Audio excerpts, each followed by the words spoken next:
কুফরিকে ঘাড়ের উপর চাপাই দিবেন।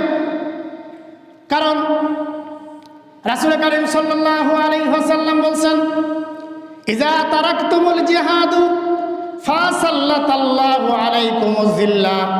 কোন জাতি কোন গোষ্ঠী যদি জিহাদকে ত্যাগ করে কি করে, কোন জাতি কোন গোষ্ঠী যদি জিহাদকে ত্যাগ করে, জিহাদ ছেড়ে দেয়, ফাসাল্লাতাল্লাহু আলাইকুমুজ জিল্লাহ, আল্লাহ রাব্বুল আলামিন ওই জাতির উপর লাঞ্ছনা, গঞ্জনা, অপমান, অপদস্থতা চাপায় দেন। কি করেন? ওই জাতির উপর লাঞ্ছনা, গঞ্জনা, অপদস্থ আল্লাহ রাব্বুল আলামিন ওই জাতির উপর চাপায় দেন। অন্যান্য বিধর্মীদের দ্বারা ওই জাতিদেরকে শাসন করেন। বর্তমান সময় সেরকম হচ্ছে না? বর্তমান সময় আমাদেরকে ইহুদি খ্রিস্টানরা আমাদেরকে শাসন করতেছে কি করতেছে না?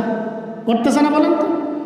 এর একটা কারণ আমরা আল্লাহ রাব্বুল আলামিন